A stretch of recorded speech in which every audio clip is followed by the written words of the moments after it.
Ravens Nation, it is 7:33 Eastern in the evening on September 5th, and we are under an hour away, at least we hope, from the start of regular season football in Kansas City inside Arrowhead Stadium, where the Ravens and Chiefs will battle it out tonight, pending the weather. Welcome inside the vault. Welcome inside the Bobby Baltimore channel and across all platforms for tonight's pregame show. It is drenched right now in Kansas City. Tonight's live stream is brought to you by my friends at Primary Residential Mortgage, and let's take a close look at what on earth is happening at GEHA Field right now. Look at this. We'll go to the beat reporters. We'll take a look and go around the map here. Jeff Zarebek, you could just tell by that shot right there. Let's get some video as well. Jamison Hensley. Look at this. Hail-like rain. That's not going to cut it. It's coming down hard. It's coming in sideways.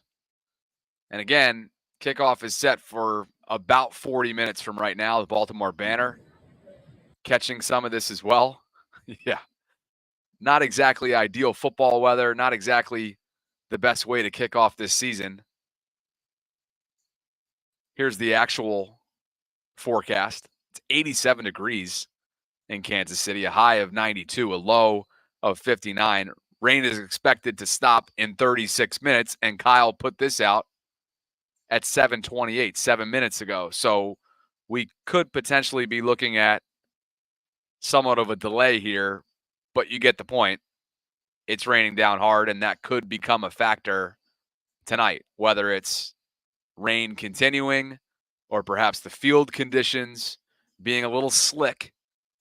And that certainly favors the team that wants to pound the rock. And who wants to pound the rock? We know who wants to pound the rock. The team that didn't enough in last year's AFC Championship game. We know that. But rain and weather aside, let's make sure that we do what we got to do in order to get fired up for the fact that football is so back. It's been a long offseason. There are certainly question marks about this team coming in, given what it lost a year ago. But with a big free agency acquisition of Derrick Henry, a new look Lamar Jackson, a passing core and playmakers around him, perhaps the best that he's ever had. And as always, you know you're going to have a stellar defense, even if there will be some growing pains with young players along the way. That these 2024 Ravens are going to compete and compete hard. Let's look at Lamar. Who the Ravens have it this year? Can Lamar get it done? They're trying to write us off. Y'all got it? Yeah. How hard? Oh, you know we got it. That's right. Oh, you know we got it. That's all. Oh, you know we got it. That's right. Oh, you know we got it. Oh, you know we got it. Oh, you know we got it. Y'all ready? Oh, you know we got it. Let's get it. Let's get it. Let's get it. Let's get it. You ain't never gonna stop us, 'cause you know we got it. Let's get it. Let's get it. Oh, you know we got it. It's been a banner week for Lamar Jackson. It's been a banner offseason for the reigning MVP. And as much as what we've talked about here in recent days has been about off-field content when it comes to number 8, we're keeping it to on-field content because he is back. And, of course, he is trying to defend last year's reigning MVP. You better believe he would trade that thing in a heartbeat for a Lombardi. Here are your inactives ahead of tonight. And a lot of this year's rookie class finds themselves on this list. Bo Braid leads the pack, the undrafted rookie out of Maryland at safety. TJ Tampa, Iowa State player, cornerback, had that double sports hernia surgery earlier on in the summer. He'll be inactive tonight, as will Adisa Isaac, who the Ravens opted to not place on injured reserve, unlike Rasheen Ali, who was placed earlier today, their rookie 5th-round pick out of Marshall at running back. And you got to think that that's because of some optimism. Maybe they're encouraged and they feel like Adisa won't be missing a month. Like the hamstring isn't as serious as it would be if you wanted to throw him on IR. So Rasheen you will not see until the very earliest would be week 5. Nick Samak, their 7th rounder out of Michigan State, is inactive tonight, as is the second-year tackle out of Oregon, Big Sala Amuvai-Laulu.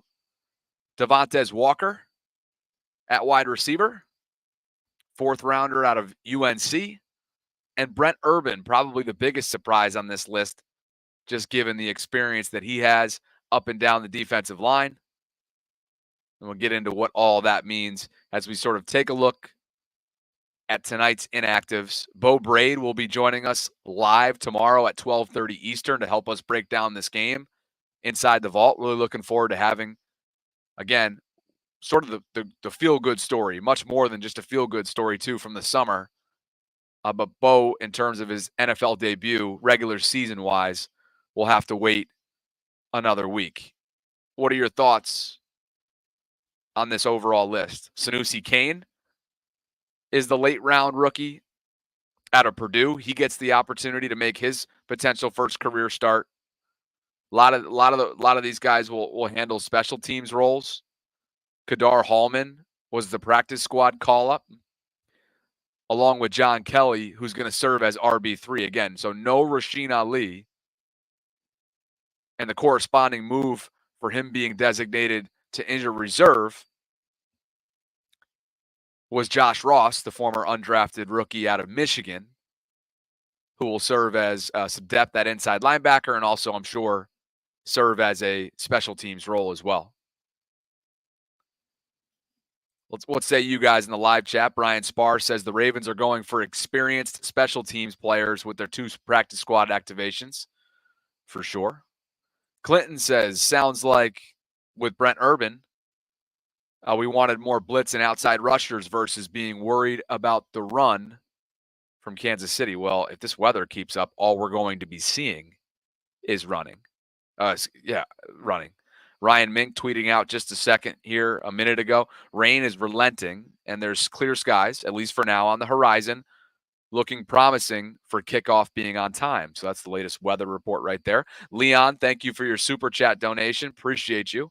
Here to show support for King Henry. We all are highly anticipating Derek's debut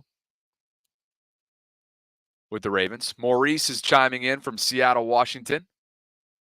Appreciate you for being here tonight, Maurice. The place is going to be rocking, I'm sure. I'm sure you've already seen the Taylor Swift coverage on her way into the stadium. You know, every single aspect of her needs to be constantly filmed and looked at and dissected. But speaking of Derrick Henry, Dan Orlovsky took a good look at what the Ravens could do with all the different options that Todd Monken now has at his disposal. Playoff game last year, I think there's examples. These aren't the plays of what actually happened. The plays that were ran were negative results. But looking ahead to tomorrow night, let's get into the same formation, anticipate the same defense from Kansas City, and look at some of the things that Baltimore can actually do. Early in the game, you can get into that strips bunch set, and you can go zone read, or RPO, That back could be a handoff number 1. You can get a block, and a lead bubble, and you're just reading that edge defender. There's only 6 guys in the box. If he flows out, hand it off. If he stays in the box, kick the bubble out. We're 3-on-2. That's step number 1. You can go number 2 and get this speed motion by this receiver, and he could be the handoff guy. And then, again, with the light box from Kansas City's defense, Lamar can follow a pulling guard, and you're again reading that edge defender. We would have a hat for a hat. If he flows out, Lamar's the ball carrier. If he stays inside, we can use Zay Flowers with speed on the edge. Zone read. Back goes inside as the number 1 option. And then we can get a tight end to lead up to the safety, and Lamar could be a ball carrier. And Lamar's got a simple read again of that defender, and you're just doing what he does opposite. We would have such great leverage as an offensive line and numbers advantage. Again, those 3 plays or formations are from the playoff game. All 3 of them were negative plays for Baltimore's offense. All 3 were passes. So I think just looking at the style that Kansas City wanted to try and play, I think Baltimore needs to have that punch ready, that counter. If you're going to do it again, these are very simple zone reader RPO plays that Baltimore can get to. And that's zone read, RPO plays that Baltimore can get to with this guy. Todd Monken has so much now that is at his disposal, given Derek's experience. And think about what Derek was running behind a year ago. One of the worst, if not the worst, statistically offensive lines in the entire league. I'm not saying the Ravens have a strong offensive line right now. I think they deserve the benefit of doubt in terms of past track records. They do have more questions than they have answers at the moment. But the bottom line is, can it get any worse than what it was in Tennessee a year ago? Life for Derrick Henry, you'd have to think, is going to be a lot easier this year if all goes well.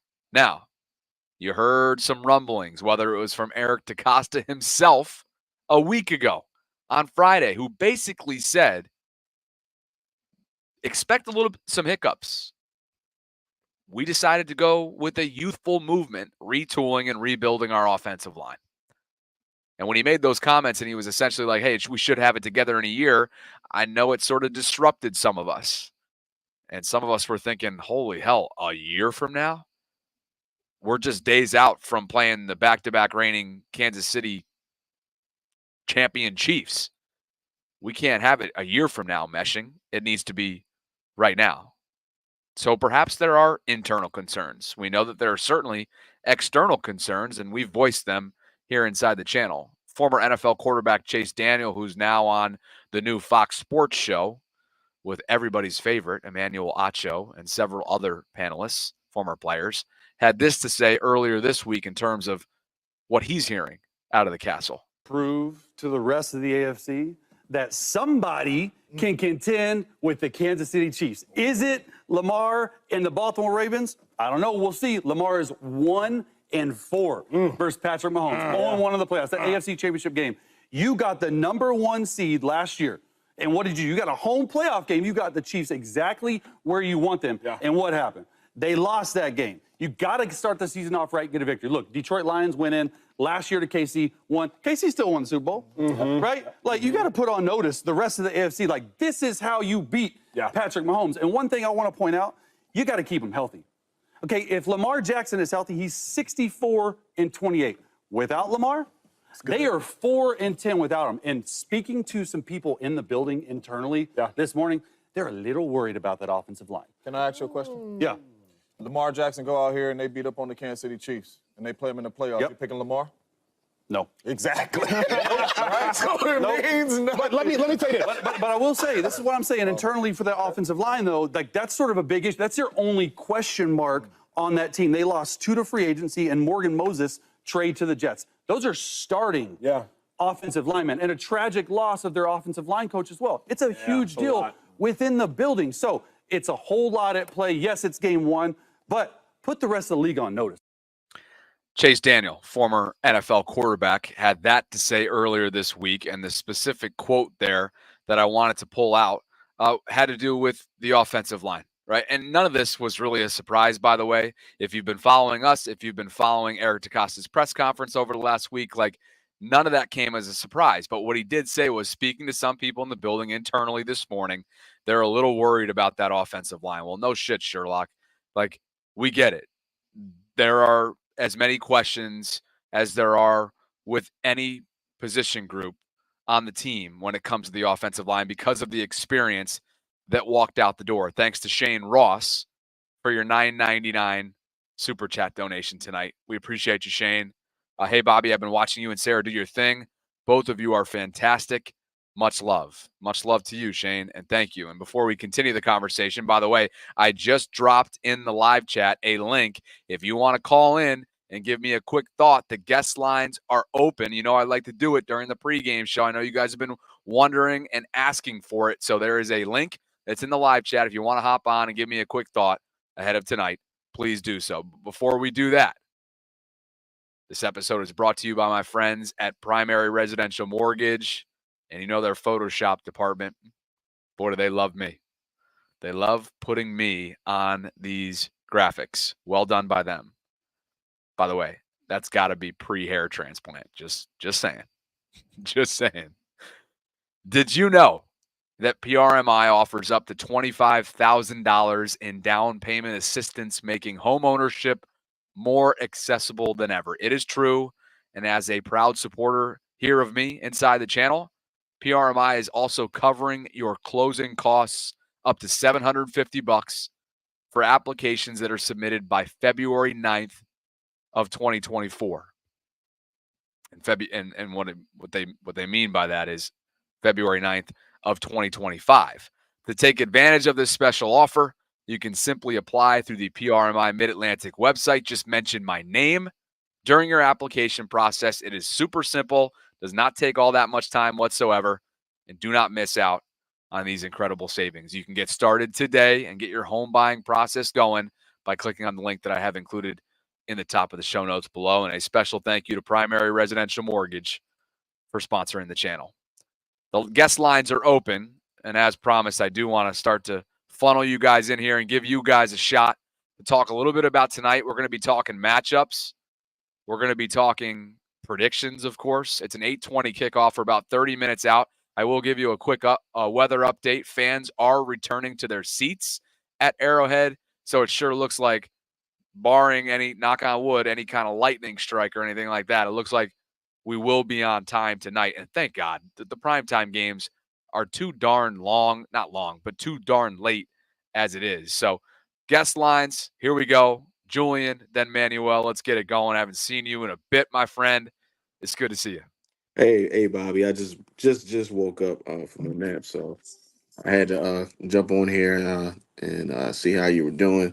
I just found a notification, so I knew you was on here. So, but to kick off this season for the Ravens, what I'm gonna do is I'm gonna just say today, it's gonna be a close one. I'm gonna go 24-21 with a field goal late by Justin Tucker.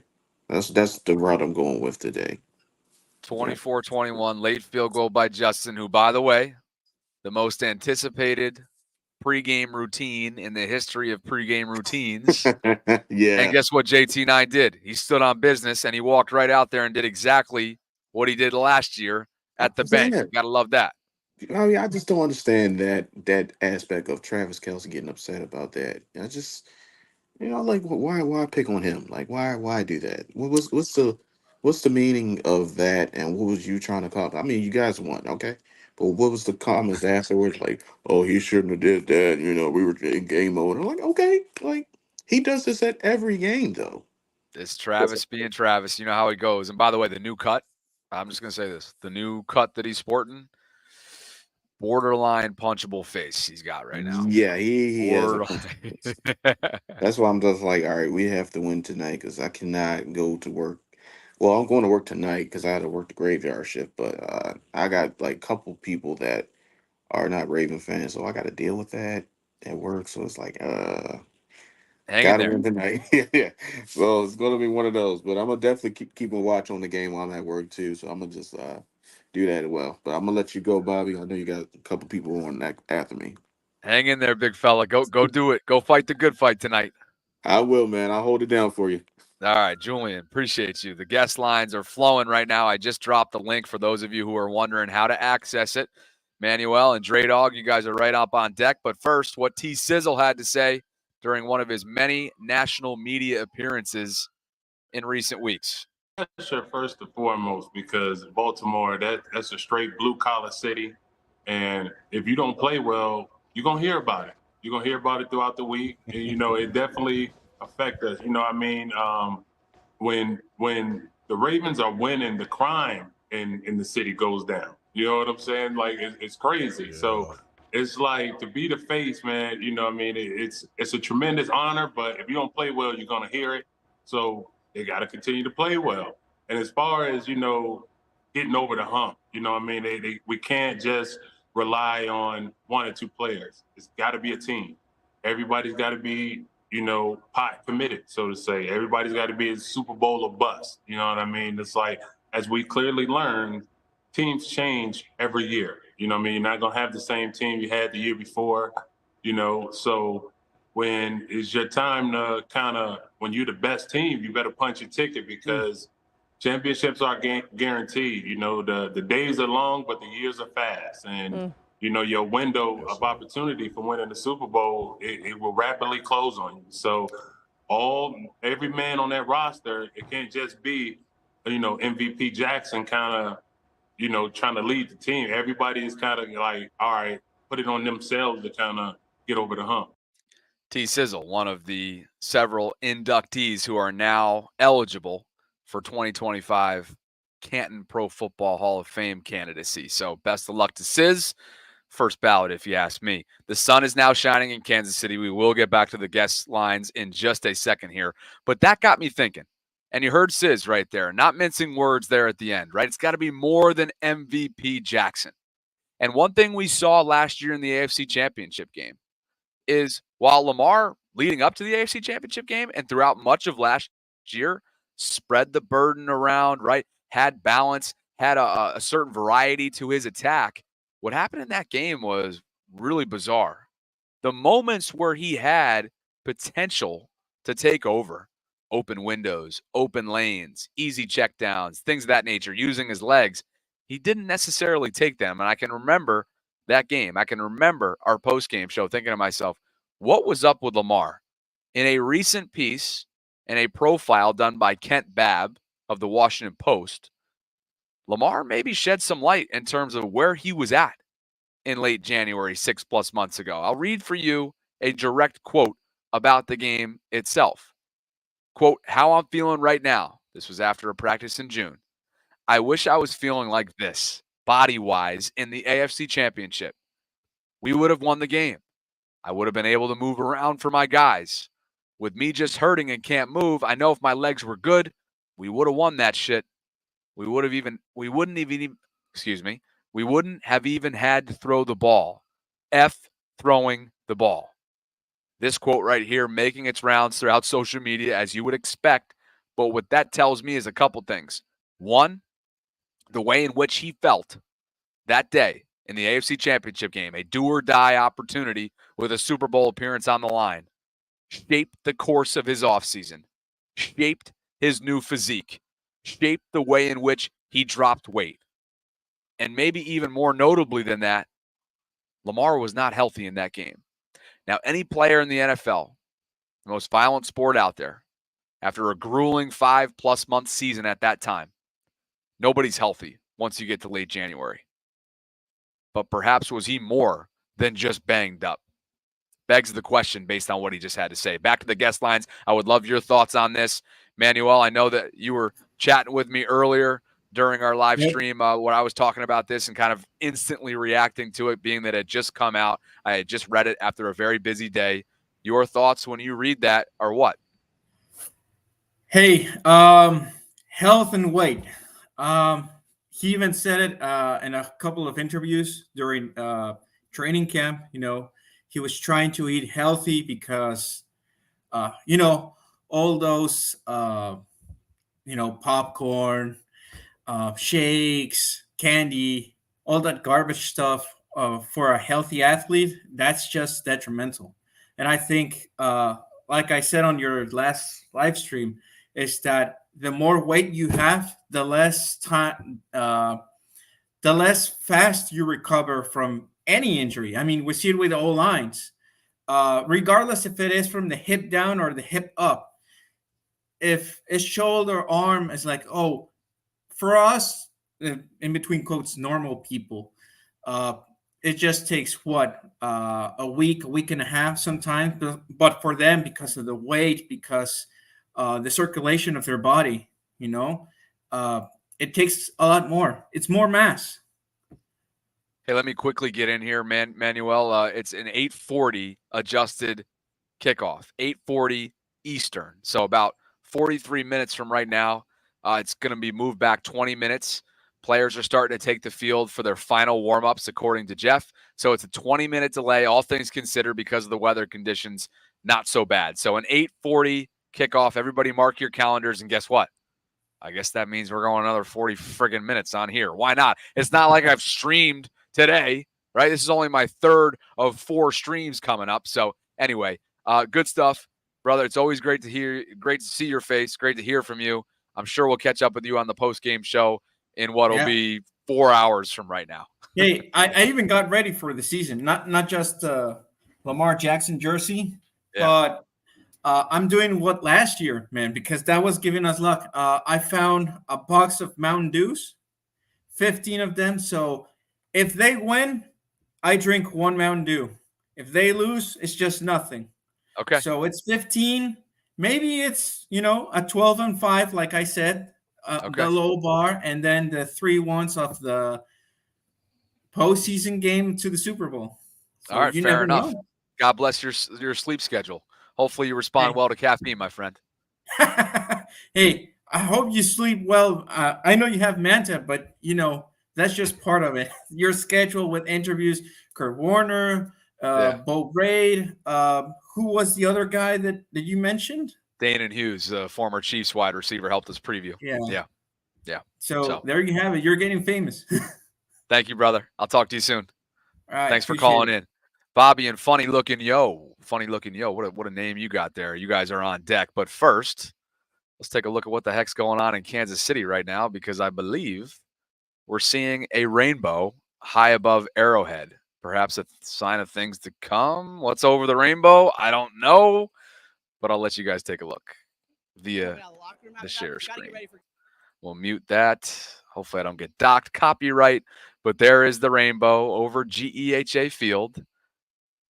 And I would love to tell you guys, this is a perfect excuse, by the way. So GEHA Field, the naming rights, right, attached there to Arrowhead. You can see that fans are starting to come in. It's literally sunny out after what looked to be a hail-esque kind of storm. There's the rainbow. Final warm-ups are starting. Fans are starting to get back in their seats. But I just wanted to use this quickly as a way of saying that GEHA, who you probably recognize as a sponsor of ours in the past, just re-upped with us and decided to partner with us as a title sponsor for every single one of our post-game shows over the next 5 months. And for those of you who are not familiar with this space, let me just tell you, that's a big deal. It is a big deal for us. We are so thrilled to be back with them. Every single post-game show will now be powered by the Government Employees Health Association. And when you are a self-employed entity, and when you are grinding as a two-man band, one-man, one-woman band with me and Sarah, those types of partnerships make what we do possible. And I just wanted to give a special shout-out to GEHA. It's funny how there's some Kansas City ties there. They're based out of KC, but who the heck cares? They are giving us a major opportunity to continue to grow, continue to build, and it literally just became a thing earlier today. It was up at the 11th hour, and I just wanted to say thank you to GEHA for sponsoring us, for believing in what we're building. This is now the 3rd time that we've been with them for a campaign. So more on them coming up tonight. And before we get back to the guest lines, I do want to be sure to shout out a couple of different patrons as well who support us through Patreon. Alyssa Thomas and Ivan Gunn on the Vault side of things, Steven Shobin and Paul Bauer on the Bobby Baltimore side of things. You guys, just as important as well, the support that you give us through Patreon. And you guys can visit patreon.com/Ravens Vault podcast to learn more if you want to sign up before the start of tonight's football season. Bobby 2.0, why not? Bobby 2.0 will call you. How about that? Welcome inside the channel. How are you? Hey, how you doing today, man? I'm a longtime fan from the beginning, man, of you and Sarah's, man. I appreciate your commentary, man. And, appreciate you, man. I appreciate you. And how could I not bring you on with that name? Hey, look, Bobby West, born and raised in Baltimore, Maryland, man. You know that quote you just read, right, from Lamar? Now it kind of puts everything into perspective, because I was watching the game saying, that's very, very weird. There were spots where I knew he could have gotten him with his legs, and now it makes sense. Now I'm not even worried about the night's game, because now it makes sense. You know what? Think about that. It does feel like the missing puzzle piece was just found. Yes. I don't want to overreact to it, because I think you've already seen some overreactions, particularly from Nick Wright. Shocker.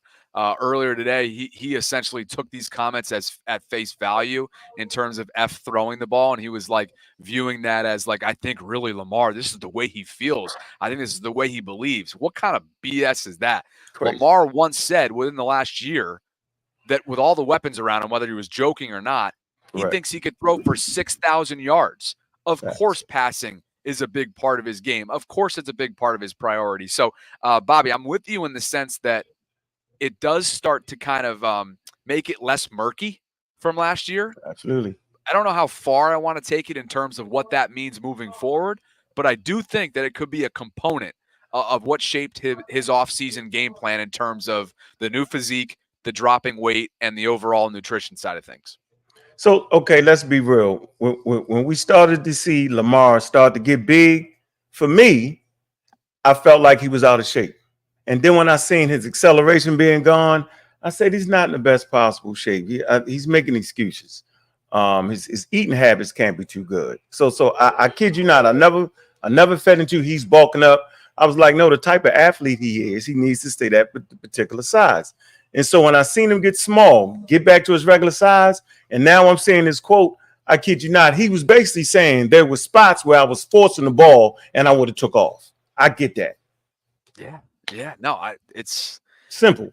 It's one of those things where how funny is it that after 6+ months of chatter and dialogue and debate, and now we're hours out, minutes out from the start of this game going, and we feel like we got more clarity than we did all 6 months. Bananas, right? Complete bananas. I think it's very clear because the spaces were there for him to get it in. It wasn't like so I know you watched the game saying I was sitting there saying, you know, we all got a clock in our head. When you're a fan for real, when you're watching it, there's a clock in your head when you know the ball need to be gone, you need to run. And I'm saying he's just late. He's not. Why isn't he running?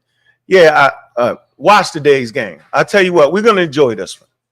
Now, with all that in mind, you gonna stick your neck out there with a prediction? Yeah, I think they're gonna blow him out. Absolutely. Yeah, absolutely. The Ravens blowing him out. Yeah, absolutely. Because the Chiefs are not as good as they keep saying they are.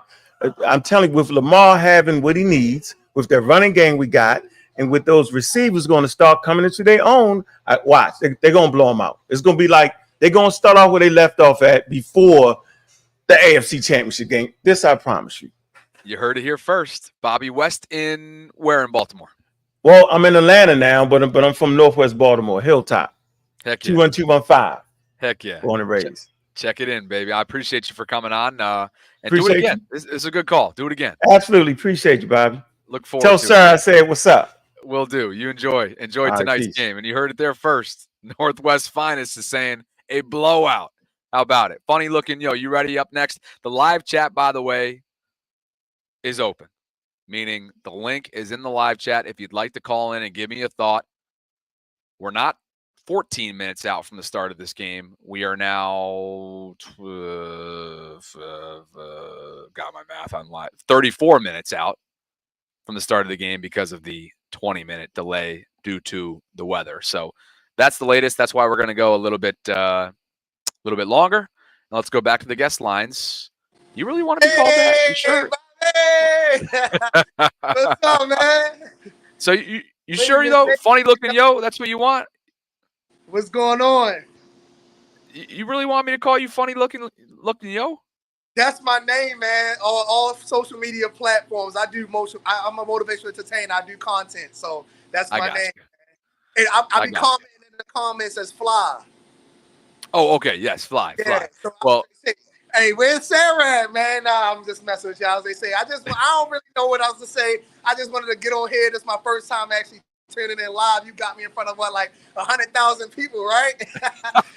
Well, currently, I got my Ravens stuff on. I'm ready. You see the Zay Flowers, man.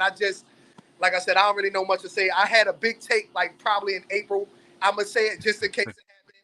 It probably won't, but if it do, that's probably a good thing for the Ravens. But Derrick Henry, 150 rushing, 2 touchdowns and 25 receptions. That's the big take. I know, but I'm high on the Ravens, man. I watch y'all. I may not comment or be live every time, but I definitely tune in. I don't mean to shout out another content creator, but you 410 Sports Talks and Engraving Vids and the Wonderkin Show. I watch y'all every video. Y'all. We appreciate that. We appreciate that. Those are all good people too, so you can shout them out all you want. I think I just got kicked out. Somebody tried to call my phone. They messing up my moment, man. Oh. You hear me? Yeah, I got you, They but I trying to think mess up my moment. See, it's always haters, Bobby. I don't know if you can hear me, but either way, big trust, man. Ravens Nation, y'all already know, and we going to get it done. And if we don't, we going to see them again in the playoffs. And this time, we going to get it done. Thank you. Sounds Appreciate good, you, man. I absolutely. I appreciate you calling in as well. That's hysterical. Ruining his moment with a call. That's why you always, whenever you're calling in on radio or streaming, you hit the do not disturb function. You can never go wrong with that. But that was a great call, and I appreciate funny looking yo for calling in. The guest lines are open. We've got just over 20 minutes. No, just over 30 minutes. God, my math live right now is brutal. But just over 30 minutes to go until tonight. And we've got more to discuss with what's taking place. Because you want to know what? Paul Pierce might be an NBA Hall of Famer. He might be an NBA champion. But what he is not is an analyst for general sports that I really appreciate. And when he said this earlier this week and brought Baltimore City into it, it struck a little bit of a nerve. For him to be the face of the league, he got to get out of Baltimore. I think playing on the Baltimore Ravens, I know, but I'm just saying, he's going to be the face of the league. Because think about this. If Lamar was on Dallas right now, same accolades, he'll be the face of the league. He'll be one of the faces. If Lamar was on San Francisco, did the same things Purdy's done, gone to a Super Bowl, championship games, he'll be the face. With his statistics on a different team, think about that. If he was on another team outside of Baltimore. I don't think it has anything to do with Baltimore. I truly believe it does have a lot to do with your team. Baltimore's been a powerhouse since it was basically doesn't matter. It don't taken matter. from Cleveland and rolled to Baltimore. There, like, people don't know a lot about Baltimore. People don't talk about Baltimore. Oh, my God, yes, they do. No, not your casuals. Not your casuals. We're talking about face of the league, though. Yeah, but I don't know that. I think I disagree because people don't talk about, with all due respect, people don't talk about Kansas City, and they talk about Kansas City now because championships. Yeah, that's what I'm saying. But if he were to, Baltimore is a tricky city. Stable organization. Yes. They are always competitive. Always. They have multiple Hall of Famers, Super Bowls. Ray Lewis was definitely the face of the league. Like, absolutely. I don't think the city, especially in 2024, where everything is global and everything is accessible, I don't think the city matters. Seeing people outside of Baltimore wearing Baltimore jerseys. So Paul cracks me up here. Do you guys think that if Patrick Mahomes and company were doing what they're doing right now in Baltimore, that it wouldn't come with all the limelight that they now have? That it wouldn't come with the endorsements? That it wouldn't come with Kansas City or Baltimore, in this case, being viewed as the capital football of the country? Of course that would take place. Kansas City is a smaller market than Baltimore, last time I checked. Don't quote me on that. I'm pretty sure it is. And it's hysterical because my father was just out there for a wedding recently. And since then, he has not stopped thrashing. And I mean thrashing Kansas City in terms of entertainment, in terms of what there is to do. And so I found that to be hysterical. And what's even more funny is what's happened since that hot take. Since then, Lamar's become a Gatorade athlete. Since then, Lamar's gotten a GQ feature. Since then, Lamar is now getting profiles by the Washington Post. Like, these renowned entities, these renowned magazines, these renowned companies. And it feels as if there's a turning point around either the interest in Lamar or Lamar's interest himself when it comes to being receptive to some of these opportunities. In the past, I've always believed that Lamar is a guy who beats to his own drum when it comes to the business side of the game, right? He's very private. He likes to have his own different trademarks and the soul food restaurant down in South Florida and the clothing line. And so for now, him to kind of be venturing out as a two-time MVP, you wonder if it's more about the timing, trying to capitalize on where he has right now, this stranglehold that he has the football world on. But it's one of the worst takes that you will ever hear. He says Baltimore is tricky. I never understood that. Lamar can't be the face of the league as long as he plays in Baltimore. That is absurd. Back to the guest lines we go. Would love to get a thought from you guys. I have Horace Torres. I know you're ready to rip the truth. He calls himself the truth. I know. Look, Paul was his career is not something that you can critique. He's a champion. He's a Hall of Famer, all of which is deserving. But his analyst work leaves something to be desired. I know you feel that way. Hey, man. Wow, this is the first I'm hearing about the Paul Pierce ordeal. Yeah. I wasn't able to tap in with you lately, Bobby, the last couple of streams, but I want to say shouts out to you and Sarah for the Kurt Warner stream, because I'm telling you, man, that is one of my all-time favorite QBs. And when he had his film, one of his videos on the AFC Championship game, I was really wondering what he wanted to say in totality. So I still got to watch all that because I've been busy with work. But yeah. Man. Well, let me tell everybody too, real quick. I appreciate you bringing that up because we were supposed to have Kurt on today during our lunch hour, and he had travel logistics come up, and I think he screwed it up in his calendar. So he hit me up at 12:29 yesterday, and we're live, and I'm like, shoot, okay, like let's just have him come on. And so we literally spontaneously had Kurt on. He gave us 40 minutes of tremendous content. If you guys want to go check it out right now, it's in the archives on the Vault YouTube channel. But appreciate you, and go right ahead. The floor is yours. And by the way, real quick, just because there's some updates coming out here, Jeff Zarebek noting that the offensive line in terms of pregame warmups looks exactly as the way you would have expected it in terms of if you've been paying attention. Ronnie Stanley's at left tackle. Andrew Voorhees is left guard. Tyler Linderbaum is center. Daniel Fa'alele, gulp, is at right guard. And Patrick McCary is at right tackle. So no Ben Cleveland at right guard. No Roger Rosengarten at right tackle. And that's the way things are looking right now, which leads you to believe that's going to be the starting five. The McCary situation just kind of, there's a lot going on right now, but let's just talk about one thing at a time, Bobby. The Paul Pierce thing, that's a lot to take in. Pause. Like I don't know why he's saying all that. Like I get some of it, but then you could say the argument, well, Ray Lewis is pretty marketable for Baltimore. So I mean, he was Baltimore. So I'm like, I don't know why Lamar wouldn't be able to duplicate that, but I don't know. Maybe he has a alternative agenda or something. I don't know. Whatever his issue is, but you know what probably happened? They were probably like, "Hey, you know what? On the back end here, as producers, remember somebody's got to have this take, which means somebody else has got to have the opposite take." Yeah. And went down a little too far down the rabbit hole, I guess. But I just want to speak on the game too right now. I don't know why McCary is getting the nod over Rosengarten. I really don't understand that. Oh, I do. Well, enlighten me, Bobby, because I'm just now hearing about this. I did not know this. Yeah, well, first of all, we could still see a rotation. There's a chance that we see a rotation. But to me, this is more about allowing a rookie to get his feet from underneath him. They have high hopes for Roger.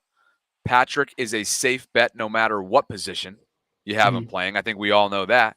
And to me, it's as simple as you got the reigning back-to-back champion Chiefs. You got Chris Jones on the other side of that defensive line. And we know what we have in McCary. We think we know what we have in Roger. But why rush it and why throw him out there under the fire in a hostile environment when we have McCary, who has just this boatload of experience, and we know like what his ceiling is, we know what his floor is, and with Roger, maybe as a rookie, there's still a little bit of not a guessing game, but you just have more to learn in terms of when real bullets are flying, like they will be tonight. And to me, it's as simple as that. Now, the Fa'alele conversation is one that I think is a little bit more interesting because speaking of the safe play, to me, it would have felt like, and Cyrus, if you want to come on the channel, you got to turn your camera on. You know, he's hit me in the live chat saying, "Hey, Bobby, let me in the call. Bobby, do this." He's demanding me all do all these things. Guess what? I'll demand you, Cyrus. How about this? Hey, Cyrus, you know what we're going to demand right now? The only people demanding Jack right now is me, and it's turn on your camera if you want to come on the show. Anyway, to finish that thought, where I'm at is the Cleveland conversation versus Fa'alele. Daniel has been the summer experiment. You feel like there's some unknown there, whereas at least you know that Ben Cleveland, you know what I mean? You have a comfort level with Ben based on what he's given you. Yeah, I'm not sure what they see in Falele just yet. I got a lot to say about Falele, but that's not for today. But I don't know why. I like Ben Cleveland last year. I thought he was pretty good. Even this season with preseason, I know he was playing center a little bit, but I thought he was pretty solid. So I don't know if he's in a doghouse. Who knows right now? But like you said, he could come in at another part of the game, man. You never know, man.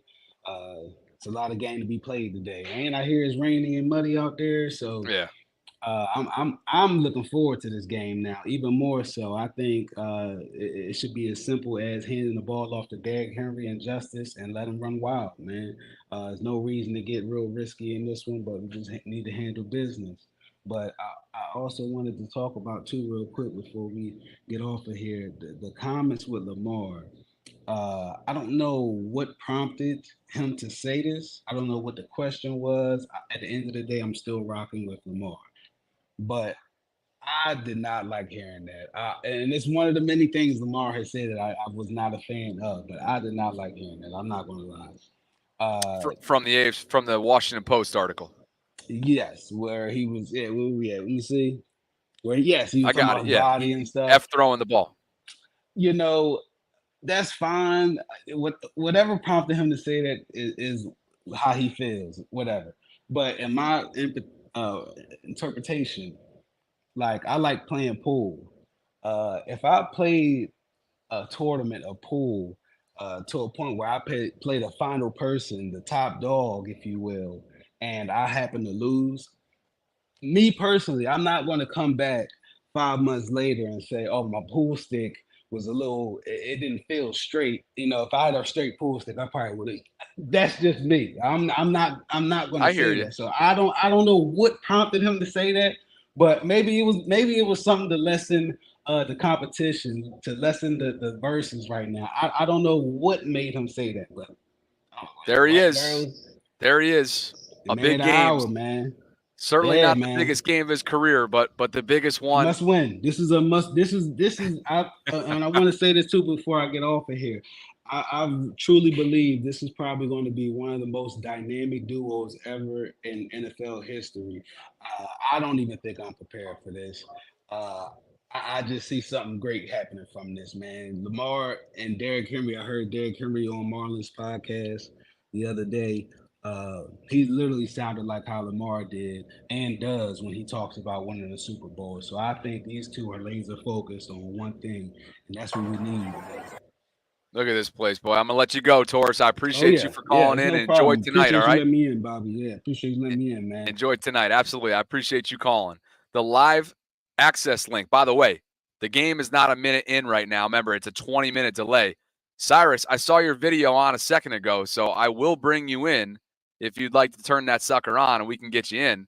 But right now we are 20 minutes behind schedule. Remember, it's a 20-minute countdown because of the weather, a 20-minute delay. So it's an 8:40 Eastern time tentative schedule. Game is delayed to 8:40 p.m. Eastern. We're going to give Cyrus a chance. What do you think? Am I going to regret this, guys? He looks like he's got some shades on right now. He looks a little faded. Okay, I think he's got a joint or a cigar or something.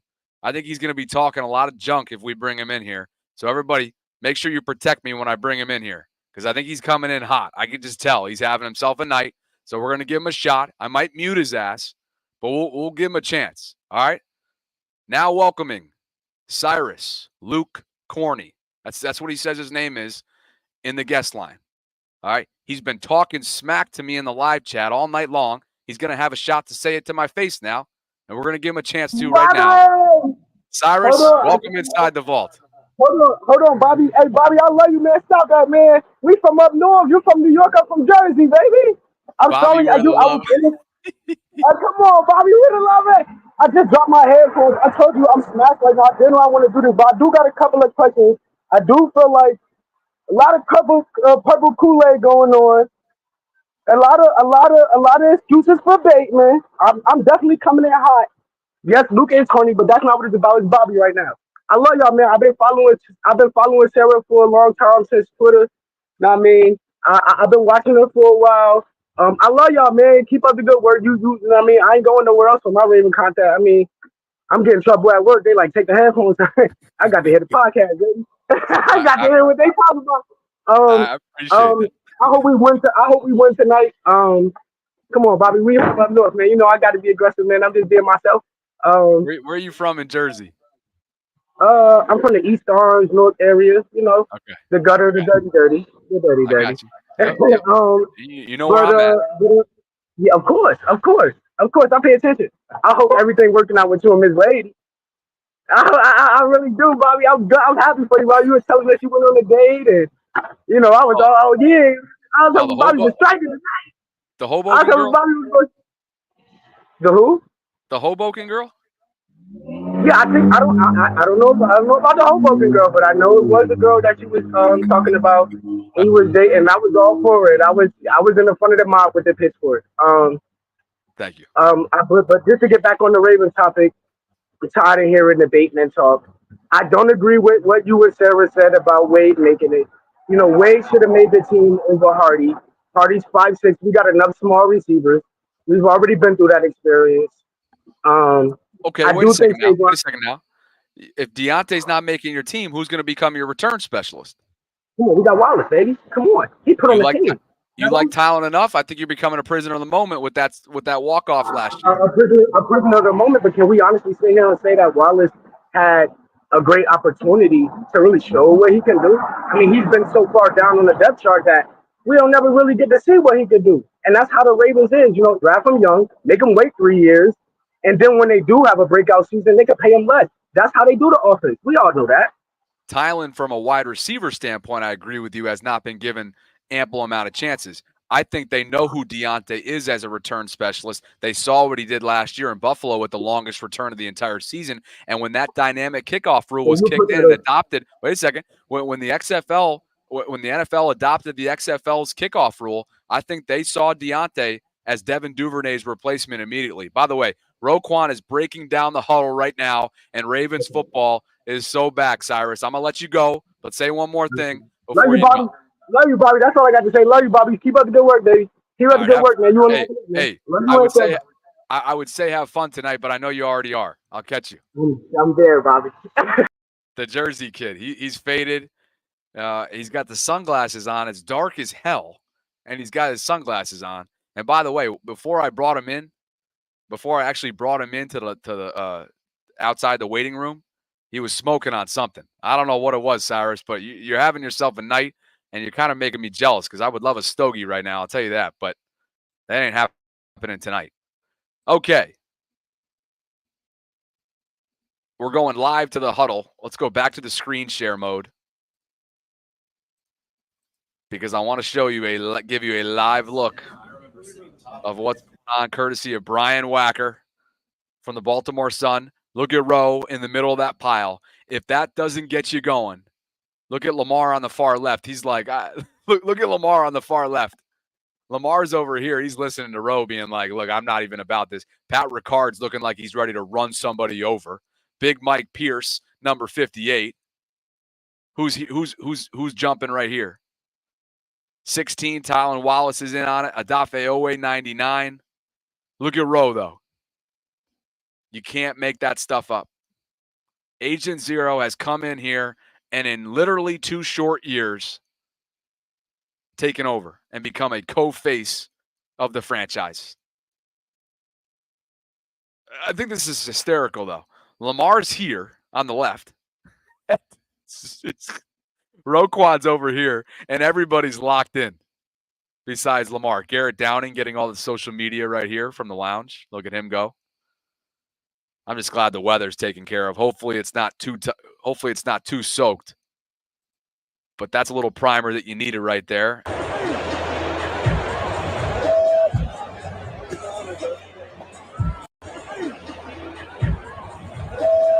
Oh, he's hitting his jumpers tonight. He's hitting his jumpers tonight. Don't let him get going. That'll get you fired up. Oh, there's something about Rome when he comes up on the friggin' Jumbotron in Baltimore at the bank, and everybody in that pile, everybody in that huddle is looking at him. Let's talk about a couple matchups. 12 minutes out from the start of this game. Let's not forget that L'Jarius Sneed is no longer with the Kansas City Chiefs. They traded him after franchise tagging him to the Tennessee Titans. Who will draw the Zay Flowers assignment? You'd have to think it'll be Trent McDuffie. McDuffie is a bad dude. This is one of the game's top cornerbacks. He's been paid as such. He's a young player, but he's an elite corner. But guess what? Zay Flowers, just as elite as a wide receiver and a budding star, dare I say it, coming off a pretty stellar rookie season, all things considered, when it comes to Ravens wide receivers in organizational history. Let's also take a close look at what's going on with that defensive line. You got names like Chris Jones. You got names like George Karlaftis that you better believe McCary and Fa'alele are going to have to deal with. The right side of the line, while Andrew Voorhees doesn't have starting experience under his belt, the right side of the line feels like the more vulnerable one because of the uncertainty that comes with it. Not necessarily with McCary, but with Fa'alele. The guard spot, we're going to get our first hefty look at what it looks like with two guards who really don't have any starting experience at the NFL level, playing right guard for Fa'alele and left guard for Voorhees. 10 minutes out till the rematch that we've been waiting for literally all off season long. I didn't even realize you were still in here, but you got your dog. We'll go back down to Mexico City. And remind me your dog's name? Rumi. Rumi, yeah, Rumi the Yorkie. How sweet. Yep. Hey, did you want to say one thing? I want to talk matchups. I don't want to talk Paul Pierce anymore if you're all right with that. And so obviously last year we saw Kyle Hamilton and Travis Kelce duel. And we saw Travis out-duel Kyle with that touchdown in the right-hand corner of the end zone. Just a perfect throw, back shoulder fade right from Mahomes. Kyle was blanketed the entire time, but it was just better offense. What's one matchup you're looking at? Whoever's covering Rashad Bateman. That's for me, that's the key matchup because, yes, you got McDuffie over Flowers, speed versus speed. But if everybody remembers, Rashad was getting wide open. It's like Rashad is right here and the corner was on the other side of the field. Yeah. So for me, that's a key matchup on the passing game because I can trust Andrews and Isaiah to go over the top, moss the guys over. I can trust Derrick Henry to be what he has always been, a tank, just going through the wall. I can trust now Lamar, he's slimmed down. He's 2019. He got his speed and agility back. My only question mark is Rashad. And if Rashad gets that separation that he got from last year on this season, pick your poison. Sure. And the separation was legit, right? Per target, the separation at some point around week 11 or so, that was a legitimate number, and he led the field. Names like Tyreek Hill were on that list. Names like Justin Jefferson were on that list. And there is number 22 in his all-white uniform, all business, gearing up for yet another season in this league. But for the first time, he's outside of Tennessee, and perhaps he has a legitimate offensive line that he can run behind. There it is, 2-2, number 22, and number 8. Thunder and Lightning, QB1 and RB1, and 2 lethal weapons in their own right. Yep. I mean, we always built this team on Madden. Now it's a reality. There you go. I appreciate you, brother. Thanks for stopping by. Hey, and no problem. Oh, another key matchup, Bobby, is on. It's going to be because we know Marlon is going to try to go against either Rice or Worthy. But is Brandon Stevens up to the task? We'll see. That's another key matchup. So, hey, my hunch says the Ravens are going to win, but that's why we played the games. That's exactly right, Manuel. I appreciate you calling in, brother. Enjoy it. All right. See you. Mexico City's finest. And here we go. We're just minutes out from the start of the 2024-2025 NFL regular season. Great crowd in here tonight. Over 700 plus of you joining me for this pregame show. And with that, I'm going to go make sure that I get in place and be ready to go for the start of this one. It's a 20-minute delay. We're just a few minutes out. I will catch you post-game. Sarah and I will be live across all of our platforms post-game. If you haven't already done so, please like this video if you enjoyed it. Subscribe to the channel if you haven't already done so, and hit that notification bell so that you can be notified of when we're dropping our daily content. I know a lot of you ask, hey, I don't want to donate to the channel through the Super Chat feature or through Patreon. How can I do it on a one-time basis? Venmo, Cash App, the Super Chat feature is also another option as well. I appreciate all you guys for the support that you give me. And again, probably around midnight, just before midnight, we will go live. We will cut to press conferences as well. We have a new feature that allows us to share and cut to press conferences live while we're on the air. So as soon as this one finishes up, Sarah and I will be going live, and we hope to see you guys after the game. So hit me up on social media throughout the game for live tweeting at Bobby Baltimore on Twitter. You can find me on Instagram as well at Bobby Baltimore. Awesome crowd. Thanks to all of you who called in throughout the show. And for all of you, I'm Bobby Trosset signing off. I'll catch up with you post-game.